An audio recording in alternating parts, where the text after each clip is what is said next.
成立突厥国家联盟几乎是直接挖了俄罗斯的墙角，俄罗斯肯定不会坐视土耳其的渗透。对中国来说，突厥国家联盟的成立显然会对阿富汗的局势产生不可忽视的影响。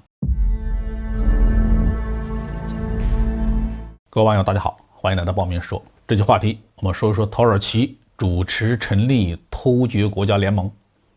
它有限的国力能支撑它的帝国梦想吗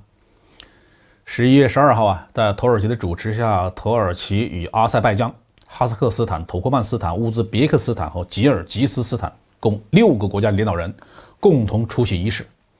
成立了突厥国家联盟。土耳其的总统埃尔多安任联盟的第一届领袖。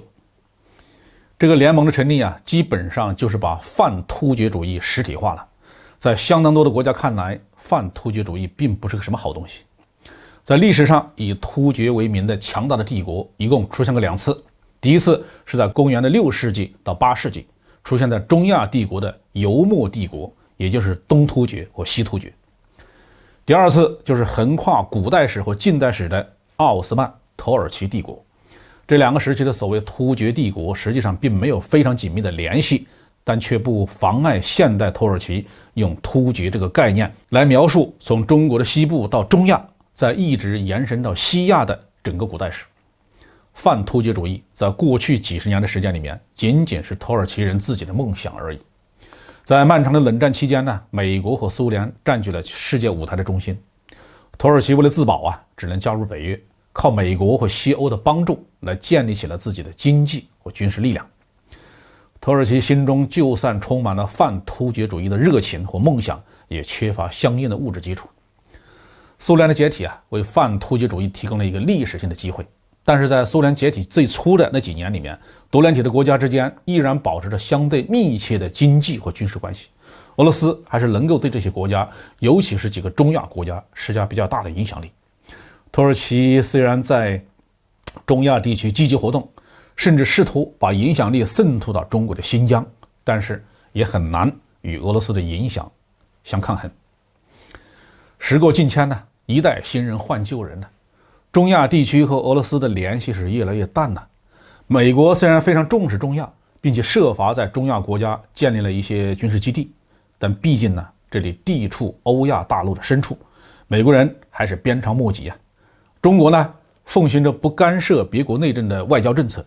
中亚地区似乎出现了一个权力的真空。因此土耳其认为机会来了。突厥国家联盟能够复兴奥斯曼帝国吗？恐怕事情不那么简单。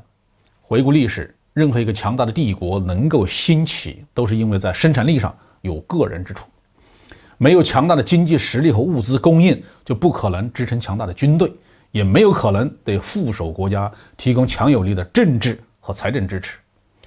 奥斯曼帝国曾经垄断了欧洲和亚洲之间的贸易，其本身在畜牧业上也达到了相当高的水平。至于军队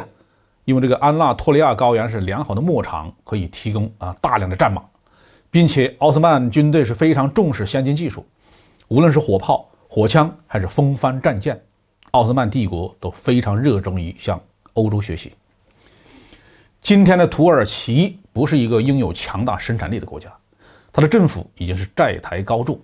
如果不依靠大量的外部资金的流入，土耳其的财政早就崩溃了。土耳其一方面向欧洲提供了大量的青年工人，另一方面也在国内承接了相当多的欧洲大型企业的生产合同，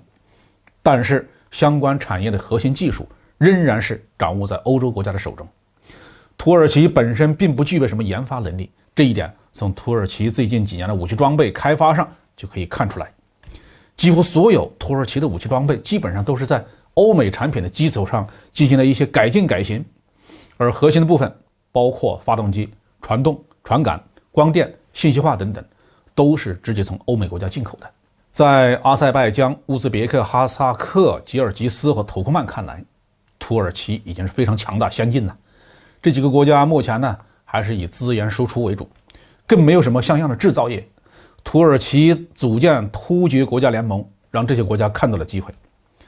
突厥国家联盟如果不受干涉的成立和运行起来，对土耳其是有重大好处的，因为这几个中亚国家有的是丰富的油气资源，可以为土耳其的经济发展提供强劲的动力。成立突厥国家联盟几乎是直接挖了俄罗斯的墙角，俄罗斯肯定不会坐视土耳其的渗透。对中国来说，突厥国家联盟的成立显然会对阿富汗的局势产生不可忽视的影响，至少土耳其会试图经过土库曼斯坦、乌兹别克斯坦、吉尔吉斯斯坦对阿富汗进行渗透。当然了，是否会对新疆的安全形势产生负面影响，